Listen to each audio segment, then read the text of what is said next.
नमस्कार मित्रांनो, कशा आहात सगळे? 2 दिवस झाले भेटणे झाली सगळ्यांसोबत. आज मी माझा 2 दिवसा अनुभव सांगतो मित्रांनो. खरी संपत्ती म्हणजे कोणती आहे? ते म्हणजे आपलं शरीर. कारण की आता 2 दिवसामध्ये माझी तब्येत खराब होती, त्या कारणाने मला समजलं की खरी संपत्ती आपलं शरीर असते. कितीही मोठा पैसा असला आणि किती मोठं घर असलं तर शरीर चांगलं नाही तर पैसा काहीच कामाचा राहत नाही. खरं सांगतो भावांनो, ती एकदम शून्य वाटते तर शरीर चांगलं नाही. तर भावांनो, घरचे जात की ते फक्त त्या टायमाला कामा पडतात ज्यावेळी माणसाची तब्येत खराब होते.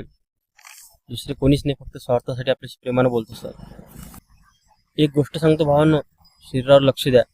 दारू, सिगरेट, ड्रग्स, तंबाखू या सगळ्या व्यसनांना आपलं शरीर खराब करू नका. कारण एक वेळ शरीर खराब झाल्यावर ते त्याला समजते की काय असते शरीराची किंमत.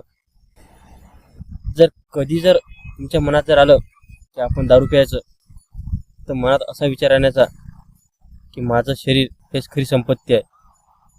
जर माझ्या शरीराला जर काही झालं तर माझ्या आईवडिलांले, माझ्या लेकरांले, माझ्या बायकोले कोण बघणार?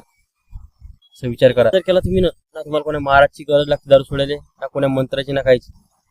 तसा विचार करा, लगेच तुमची दारू सुटणार आहे. तुम्ही म्हटलं तर माझं शरीरच खरी मोठी संपत्ती आहे. अशीच खुश राहा, हॅपी राहा. आणखी महाराजचं आणखी एक थोडंसं कथा विषय सांगायसारखा. कारण या सोमवारी गेलं एका माणसाला थोडं मारहाण झाली, महाराजांनी केलं. कारण की अशा काही गोष्टी आहेत की महाराजांसमोर करावं लागत नाही. तर या विषयावर पुढच्या व्हिडिओमध्ये बोलू. तर लाईक करता, फॉलो करता. धन्यवाद.